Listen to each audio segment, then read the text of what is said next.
All women are different, but they are all women. This video is androcentric from a men's point of view and is presented as opinion, commentary, and debate. Expressing opinions is not violence.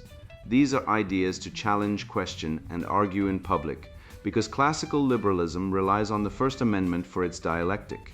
If you are a feminist, then consider this. If patriarchy truly existed as claimed, feminism could not. And if all men are trash and women are equal to men, then what are we to conclude? Women will die for their children. Men will die for their wives and children, and God chose to die for all mankind. Authority rolls up with responsibility. If this framing of facts offends you, click off to a cute cat video. Proceeding further will expose you to gamma bias and criticism directed at ideas, claims, institutions, not at any individual's virtue or dignity. Our method follows the 7 liberal arts, the trivium, grammar, logic, rhetoric, and the quadrivium, arithmetic, geometry, music, and astronomy, and the transcendentals, the good, true, and beautiful. If this framework is not for you, feel free to exit now. It's no disgrace. Women are wonderful. God bless America. Men are great. Feminismus delendis est. Female Uprising: How Women Ruin Society. Written by Connie Riker. Available now. Links in description. Female Uprising: A field guide for men who still notice reality, the alimony racket, the forgotten word, and the posture of power. How modern men are being psychologically, economically, and biologically crushed, and how to rise like Spartans from the ashes. I was standing in a grocery store parking lot last winter when a woman dropped her bags and said, "Oh, I completely forgot what you called that thing that holds the milk. It was a bottle opener. She knew it. I knew it." But she looked at me like I was a mechanic who could decode hieroglyphs. That moment wasn't clumsy, it was calculated. It was the same move Eve used in the garden. Feign ignorance, trigger the male instinct to fix, and suddenly you're on your knees picking up her mess. This isn't charm, it's combat. And men are losing because we've been brainwashed into thinking love means playing dumb to female incompetence. Wake up.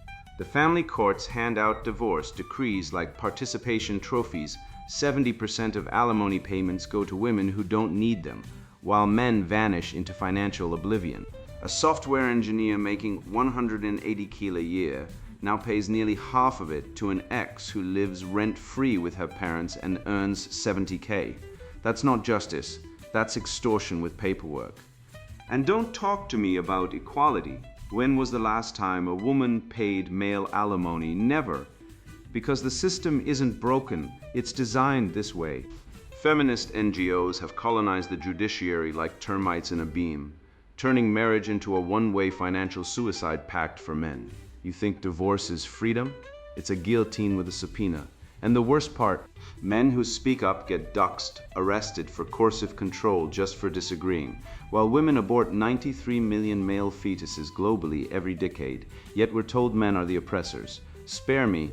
I've watched strong men collapse under alimony, under false abuse claims, under the weight of being expected to be provider, protector, and punchline, all while being told to check your privilege. But here's the truth no one wants to say. A man who cannot stand still, speak clearly, lift what's heavy, or say no to a woman faking amnesia about a spoon, is already dead. He just hasn't stopped breathing yet. This essay isn't comfort, it's surgery. And we're cutting out the rot, the alimony abyss, how the legal system became a feminist extraction machine.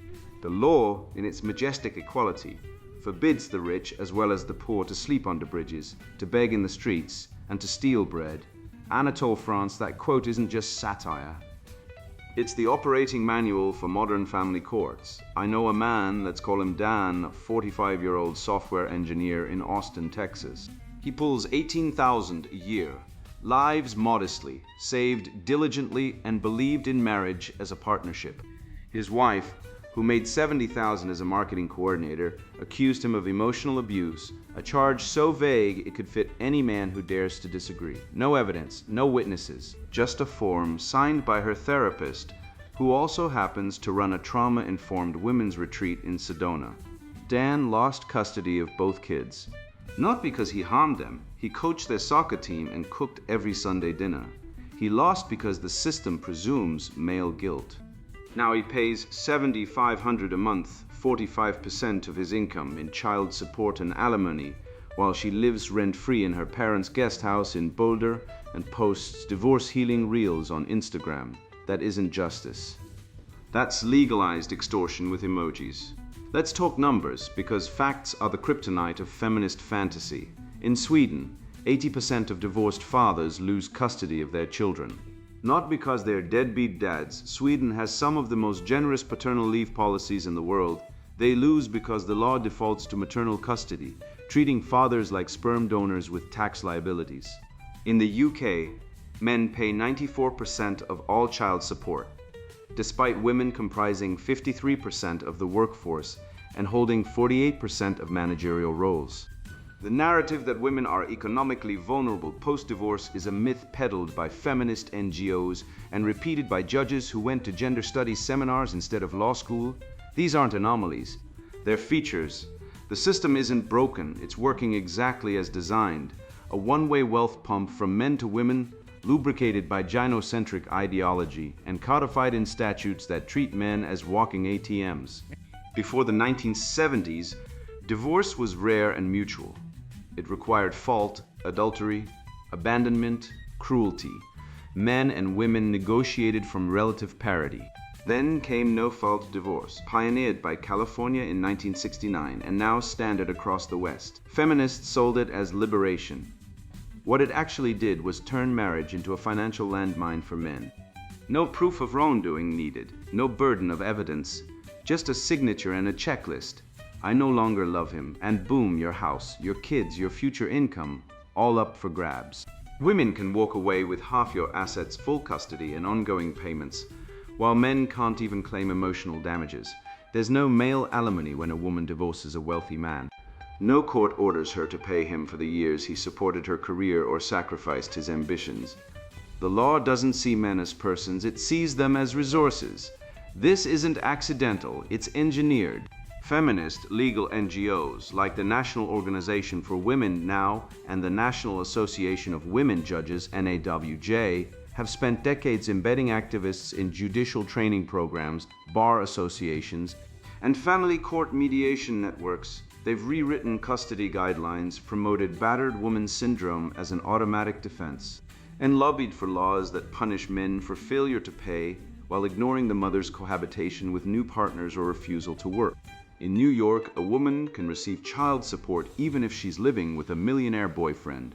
But if a man lives with a woman, his payments increase. The asymmetry is intentional. It's not about children. It's about control. It's about turning the state into a debt collector for female entitlement. I've spoken to men who attempted suicide after losing their kids. Not because they were bad fathers, they were devoted. But when the court strips you of your children, it doesn't just take your family. It takes your identity. One man told me, "I used to be a father. Now I'm a bank account with a visitation schedule." Suicide rates for divorced men are 2.5 times higher than married men and 3 times higher than divorced women. The CDC confirms this, yet no one marches for them. No viral campaigns, no men's shelters. Instead, we get lectures about toxic masculinity from women who've weaponized the law to destroy their husbands. The irony is so thick you could build a bridge to Mars with it. The solution isn't reform, it's refusal. Men are waking up. 30% of men aged 25 to 35 now say they will never marry.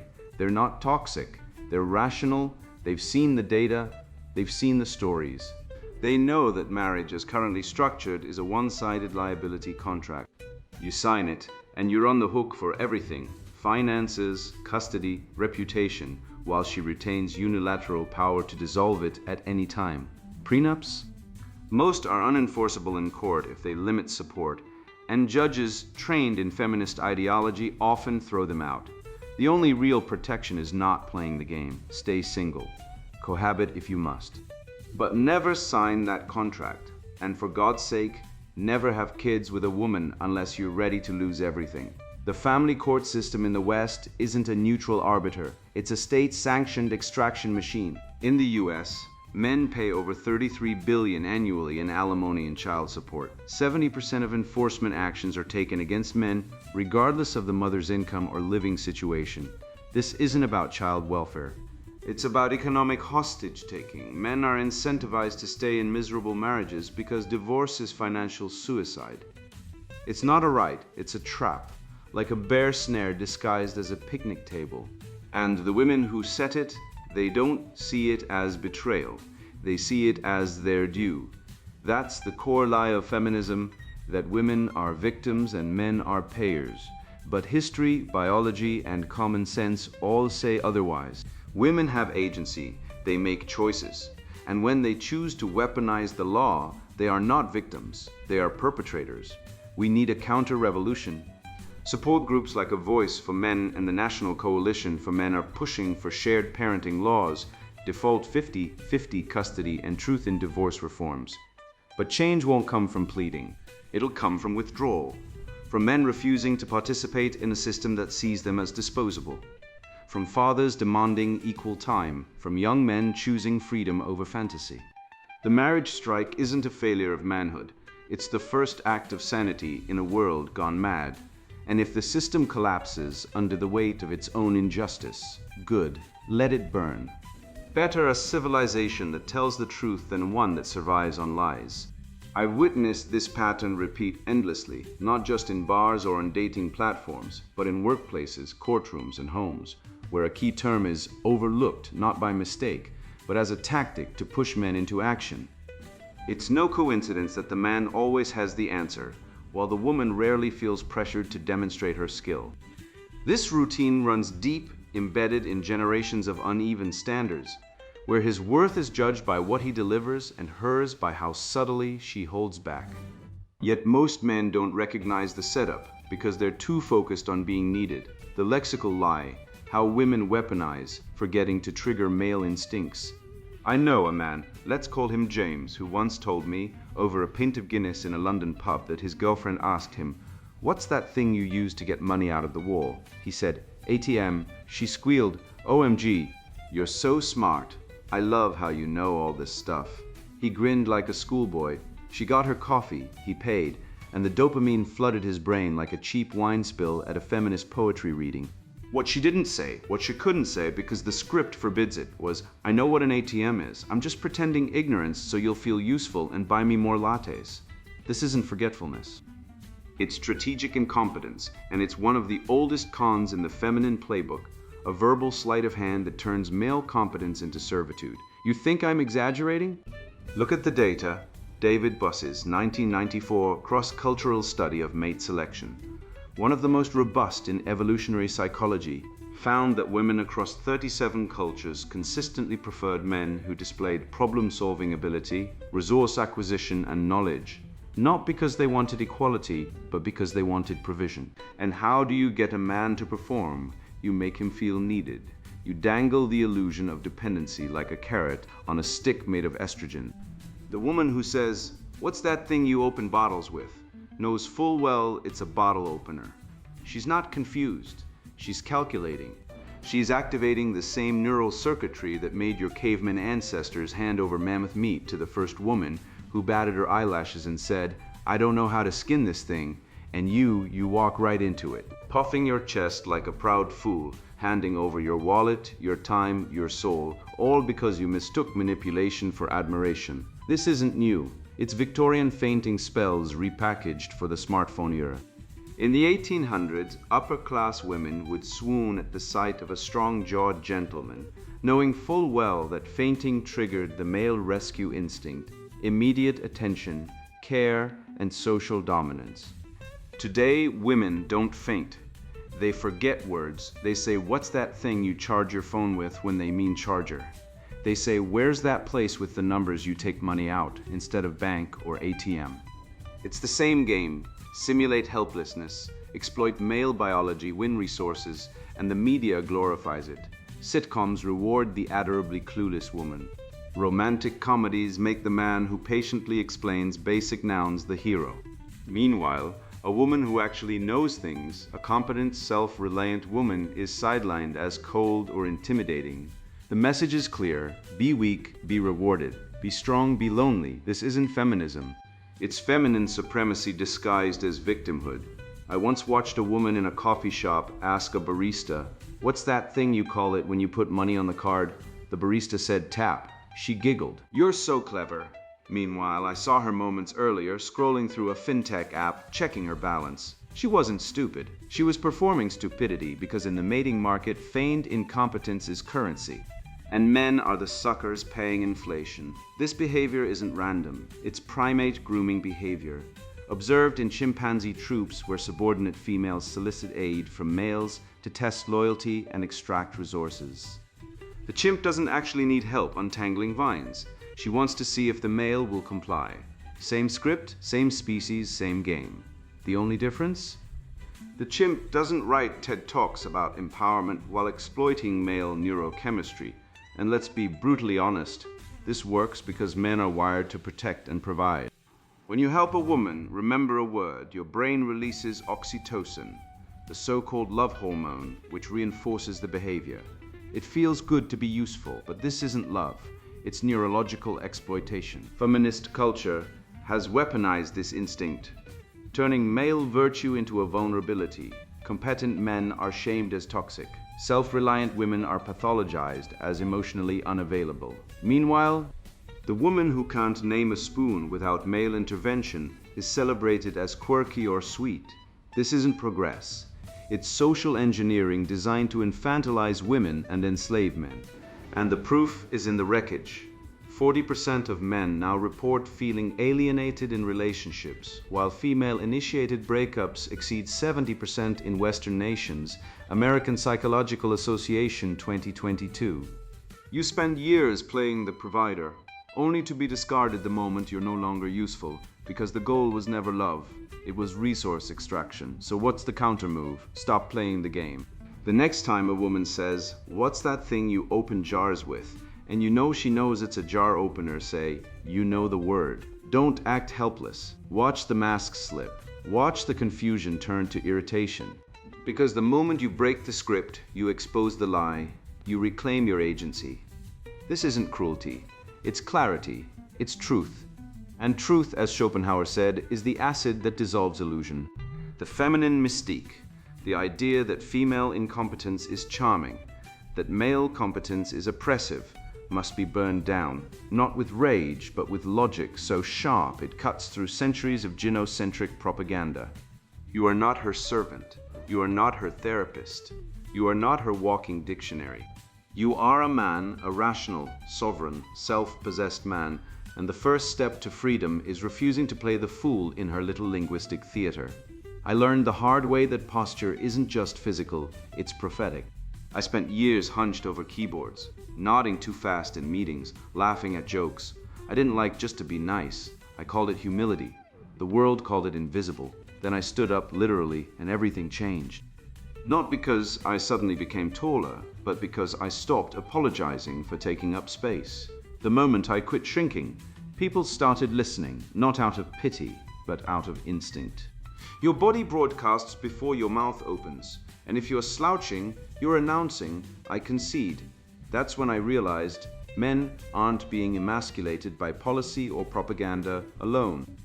They're being broken down one collapsed vertebra at a time. The stance of power, how posture reveals truth in a decadent age. Stand up straight, don't be a sheep. That's what my grandfather growled at me when I was 12, after I slouched through his front door like a wet laundry bag. He wasn't being metaphorical. He meant it physically, biologically, spiritually, and he was right.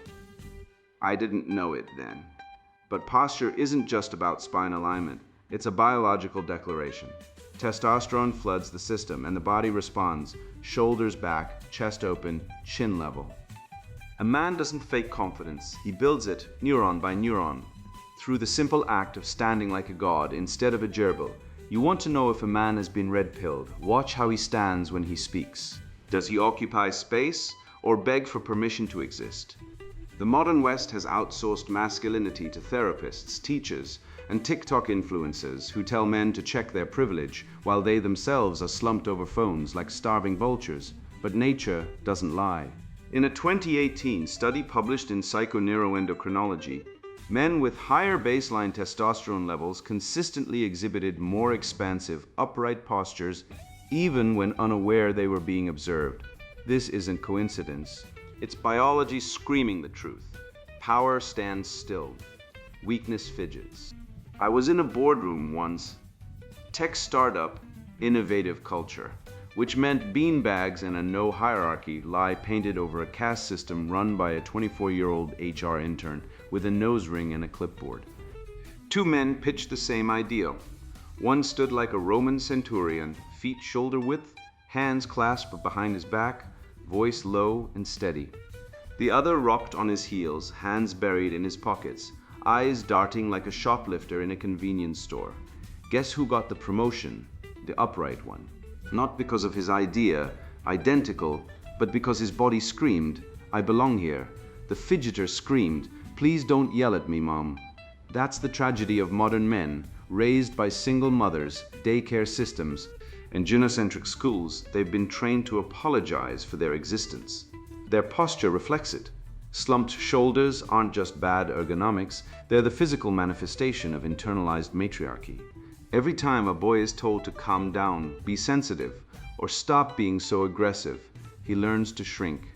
And when he shrinks, he loses. Not just in boardrooms, but in mating markets, in courts, in life. Family court data from the US shows that in 70% of custody cases, mothers are granted primary custody even when fathers are equally fit. Why? Because society assumes women are naturally more nurturing. But nurture isn't magic. It's a myth weaponized to dispossess men. And when a man loses his child, his home, his dignity, do you think he stands tall? No, he collapses, literally. His posture becomes a tombstone for his masculinity. Compare that to Sparta. Boys at age 7 were taken from their mothers and trained not just to fight, but to occupy space. Not just occupy, command it. They were taught to speak from the core, not the hands. Roman senators argued for hours, standing firm, no shifting, no concession. Their stance was their logic. Now, men are conditioned to listen, to validate emotions, to connect. Translation: be pliant. Sensitivity is not strength. It's exposure exploited by those who seek influence. Hollywood thrives on this. Consider every underdog hero in a Marvel film stammering, jerking, stumbling over himself. And who plays the threat? A man with flawless stance, voice like stone, gaze unbroken. Thanos, Killmonger, Loki. They stand like monuments, and viewers resent them, not because they're wicked, but because they refuse to yield. The modern psyche has been flipped. Power is menace. Fragility is nobility. This is ideological subversion in motion, reversing innate order to make the capable feel shame and the incapable feel owed. But nature mocks dogma.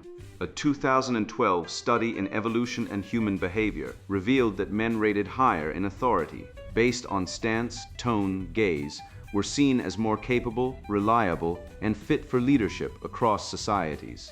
Even women favor them. Not because they're dangerous, but because they're authentic. I once watched a Maasai warrior in Kenya speak to his village. No microphone, no slides. Just a spear in one hand, the other lifted, body firm, voice slicing through the air like steel. He stood motionless for 20 minutes, not a single shift. Meanwhile, modern men can't remain upright for 2 minutes without glancing at their phones, shifting from foot to foot, or picking at their faces like they're hosting pests. We've forgotten the power of standing firm. The old Norse councils demanded men speak while on their feet, uninterrupted.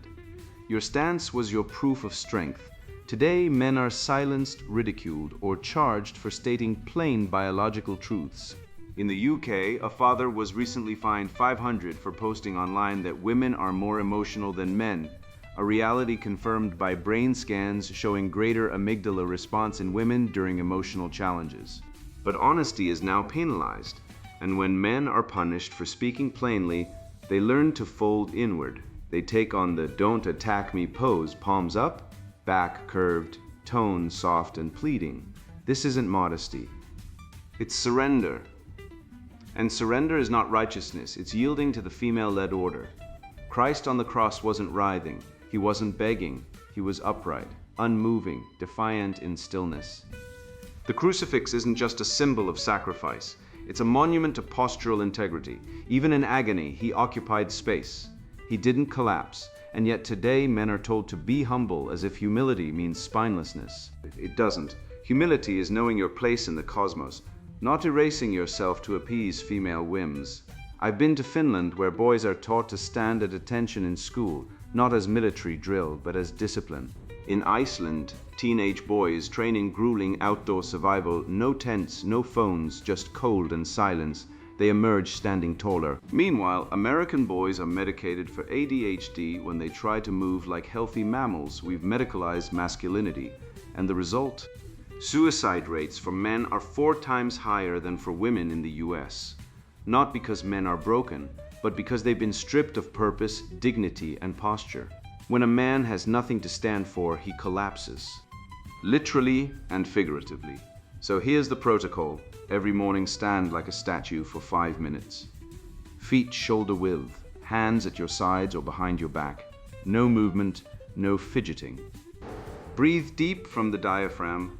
Feel your spine like a steel rod. Do this daily, and you rewire your nervous system. You build stillness, the foundation of real power. In a party, the man who owns the room isn't the loudest. He's the one who says little, stands firm, and doesn't react to drama. He's not alpha because he dominates. He's alpha because he refuses to be controlled. Feminists scream about toxic masculinity, but they never define it. Why? Because they can't. They mean any man who refuses to apologize for existing, and that terrifies them. Because a man who stands tall cannot be guilt-tripped, gaslighted, or divorced into oblivion. He is unavailable, and that's the goal, to make yourself unavailable to the lies, the manipulation, the decay. Stand up, speak slow. Own your space. The world doesn't need more sensitive men. It needs men who stand like Spartans, speak like Romans, and die like Vikings. Anything less is surrender. I remember standing at a job site in Alberta, fresh out of college with a useless degree in gender studies. Yes, I fell for it too, watching a 60-year-old welder hoist a steel beam like it was firewood while I struggled to lift a toolbox. He didn't sneer, he just said, "Son, strength isn't pride, it's duty. And if you won't carry your load, don't expect anyone to carry you." That moment cracked the script. I realized I'd been programmed to hate my biology, to see resilience as oppression, and to apologize for existing. But nature doesn't care about your feelings. It selects, it culls. And today, soft men are being culled not by wolves or war, but by women who laugh at their weakness in systems that reward dependency. The weight test, why asking a man to lift something heavier than expected reveals character. He who has a why to live can bear almost any how. Nietzsche. And the modern man's why has been stolen by a culture that rewards fragility and punishes strength. I was at a Home Depot last year watching a young man struggle to lift a 60-pound bag of mulch. He looked around, embarrassed, then put it back on the shelf. A woman walked up, picked it up with one hand, and threw it in her cart. Not because she was strong, she wasn't, but because she didn't care. She didn't have the burden of masculinity, that silent contract that says you must bear the weight or be deemed worthless. That young man wasn't weak because of biology. He was weak because schools, media, and women have spent decades telling him that strength is toxic, that effort is oppression, and that asking for help is heroic. It's not. It's the first sign of surrender. I ran a small contracting crew for 10 years. Every new hire got the same test. Carry 4 80-pound bags of concrete from the truck to the foundation. No drama, no music, no participation trophy. If they complained, I fired them on the spot.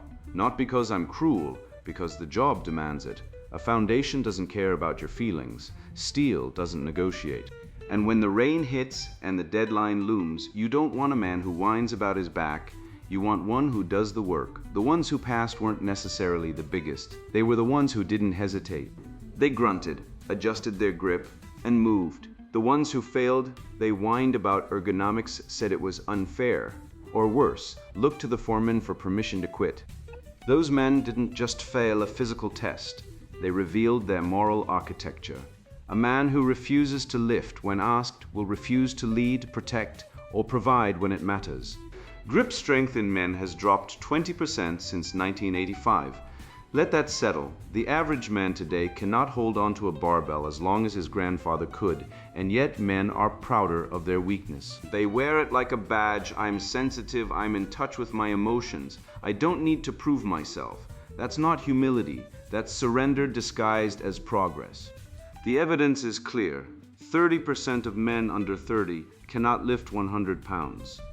Meanwhile, fertility rates are collapsing, divorce courts are stacked against men, and suicide rates among males have skyrocketed. Coincidence? No. These are signs of a deeper problem, the steady erosion of masculine responsibility masked as fairness. Feminism didn't free women, it diminished men. It told us our strength was a threat, our drive was domination, and our purpose was obsolete. And like sheep, most men agreed and gave up their honor. Prehistoric man didn't survive ice ages, mammoth hunts, and tribal wars by being inclusive or emotionally available. He survived because he could carry meat back to camp, build shelters in blizzards, and fight off predators with nothing but a sharpened stick. Strength wasn't vanity, it was selection. Nature doesn't care about your pronouns. It cares whether you can bear the load. Today, men are softer, shorter, less fertile, and less resilient than at any point in recorded history. And women, they're not attracted to it. They'll date the sensitive guy until a real crisis hits. Then they run to the man who can fix the roof during a hurricane. I know a woman who dumped her vegan yoga instructor boyfriend when her car broke down in the rain. She called an ex-mechanic, ex-marine, could deadlift 400 pounds. He showed up, jacked the car, changed the tire in 10 minutes, and left without a word. She married him 6 months later, not because he was kind, he was, but because he was capable. Women don't want emotional wallpaper, they want a pillar. Schools have outlawed wrestling, weight training, and competitive athletics, replacing them with emotional awareness workshops and gender-inclusive movement sessions. Boys are now required to remain seated, speak softly, and articulate emotions using soft-colored markers. The outcome, a generation of males who cannot replace a flat tire, but can list a dozen identity labels. This isn't learning, it's corruption. The medieval knight trained in steel, hoisted timber, dueled on horseback, and trekked for days without rest. The samurai scaled peaks carrying heavy loads as routine. The contemporary male, he hauls his shopping with both hands as if it's a feat of elite strength. And when a woman asks him to shift a sofa, she isn't evaluating the furniture, she's evaluating him. If he claims this is too much, if he lets it fall, if he scans the room for rescue, he's failed. Not from lack of power, but because he's shown he doesn't strive to be capable, and life eliminates such men, always has, always will. Weakness is not physical, it's spiritual. The man who avoids the gym also avoids hard conversations, financial responsibility, and conflict. He'll let his sister move in rent-free while he sleeps on a couch, because confrontation is toxic. He'll let his girlfriend control the finances because equality. He'll let her insult his mother because communication. This isn't peace, it's surrender, and it starts with the body. What you do to your body, you do to your soul. A man who trains, who pushes, who bears weight, builds more than muscle. He builds character. He learns pain, endurance, discipline. He learns that suffering is not the enemy, it's the forge. The man who chops wood 3 mornings a week doesn't just have strong arms. He has a strong spine, and when life hits, he doesn't bend. He breaks the fall. I once watched a viral video of a woman struggling to lift a sofa onto a dolly. A man walks over. "Need help?" She says yes. He lifts his side, then immediately says, "Whoa, this is heavy. Should we get someone else?" He drops it. She's left holding it alone. The internet mocked him, and rightly so, but the tragedy isn't the moment. It's that millions of men identify with him. They think, yeah, that's fair. He didn't know how heavy it was. No, he knew the moment he touched it, and he chose to quit. That's not honesty, that's cowardice. Women see this. They see it in dating apps, in divorce courts, in family dinners, where the father sits silent while the mother dominates. The red pill isn't about hating women, it's about seeing them. They don't want weak men. They want providers, protectors, leaders, But the system has spent 50 years telling men to become ornaments, and ornaments don't hold up roofs. The remedy is simple: seek hardship, chop wood, carry rocks, drag tires. Do fireman drags in full gear, not for likes, not for glory, for character. Every time you lift, you rebuild what feminism and Marxism tore down. You reforge the spine, you reclaim the soul. Because the truth is brutal and beautiful. Nature does not preserve the weak, it discards them. The man who can bear weight, physical, emotional, financial, will bear responsibility. The man who cannot will be discarded. Not by women, by life itself. And no amount of therapy, pronouns, or participation trophies will save him when the storm hits. So lift, not for her, not for approval. For you, because the weight reveals the man. And the man must rise or be erased. You now know the truth, and no amount of performative wokeness, no TikTok sermon from a gender studies dropout in thigh-high boots, no sanctimonious judge in a black robe will ever unring that bell. You've seen the alimony trap for what it is, not justice, but state-enforced theft disguised as compassion. You've watched women pretend to forget the word screwdriver like it's a magic trick, while your brain floods with oxytocin like a lab rat pressing a liver for a sugar cube. You've learned that posture isn't just physical, it's metaphysical. A man who stands like a tree rooted in bedrock commands space, respect, and the silent obedience of lesser men who fidget and fold like lawn chairs in a hurricane. And you've felt the weight, the real weight, not of a couch or a sack of concrete, but of responsibility, of duty, of knowing that nature doesn't care about your feelings, only whether you can carry the load when the storm hits.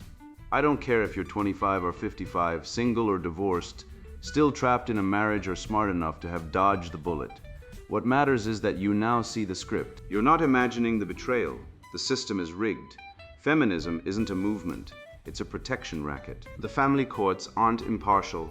They're tribunals of vengeance where men are presumed guilty until proven destitute. Women aren't oppressed. They're overprotected, overindulged, and overempowered, while men are taxed, shamed, and erased. 1 in 4 men is a cuckold and doesn't know it, thanks to a DNA testing blackout enforced by social taboo. Male suicide is 3.5 times higher than female, yet we're told men have privilege. Police arrest male commenters for saying ma'am too often, but let women kick fathers in the groin at visitation exchanges without a word. Abortion clinics perform 900,000 procedures a year in the US. Alone, many paid for by the very men who would have raised those children if they'd been asked. This isn't equality. This is extermination by bureaucracy. So what do? You stop playing. You refuse marriage without a prenup that would make a mob boss blush. You stop rescuing women who forget words they know. You train your body like a Spartan because weakness is not just physical. It's moral, it's spiritual, it's fatal. You stand like a king, speak like a prophet, and lift like a slave because only free men can bear such burdens. You spread this truth, not with anger, but with clarity, like a surgeon cutting out the cancer. You are not alone. Millions of men are waking up, silent, unbroken, red-pilled. And when the collapse comes, and it will, those who have prepared, who have stood tall, who have borne the weight, will be the ones who rebuild. Not with rage, not with revenge, but with order, with truth, with the unshakable spine of a civilization that remembers what it means to be a man. And now the sponsored book introduction, Female Uprising, How Women Ruined Society. Men built this world and look at it. A smoldering trash heap of war, greed, and fragile egos wrapped in suits 2 sizes too small. I spent decades playing nice, choking on their promises of equality while they pocketed my labor, my ideas, my silence. Then I woke up. Why beg for crumbs when you can torch the bakery and build a new one with better frosting? This book isn't for the faint-hearted or the fair-minded. It's for women who've tasted blood in the water and want the whole damn shark. I clawed my way through corporate husks staffed by mediocre men who confused spreadsheets with personality traits. Watched mothers gutted by family courts that treated ex-husbands like heroes for remembering their kids' birthdays. Saw boy-men crumble when asked to wash a dish without a participation trophy. The system isn't broken. It's a finely tuned machine designed to keep us docile, but machines can be hacked. Here's the truth, they're too scared to print. Equality is a consolation prize. Dominance is the endgame. Why settle for fairness when you can rewrite the rules, drain their bank accounts through strategic divorces, and turn their tears into irrigation for your rose garden? Chapters like Vulnerability Trap and Male Slavery 2.0 aren't metaphors. They're blueprints. Learn how to weaponize their logic against them. Yes, even that limp, not all men whimper until they're too busy apologizing to notice you've taken the deed to the house. If you're still clinging to the myth of male competence, if you think healing dialogue will save your retirement account from his crypto phase, put this book down. Go knit a sweater for a hedge fund, bro. But if you're ready to burn their legacy to ash and plant hydrangeas in the rubble, stay. We'll discuss why emotional terrorism works better than negotiation, how to monetize their midlife crises, and why every false accusation is just karma with a receipt. Men had millennia to fix things. They gave us pyramids, tax codes, and incel forums. Your turn. Female Uprising: How Women Ruined Society, written by Connie Riker. Buy now, links in description.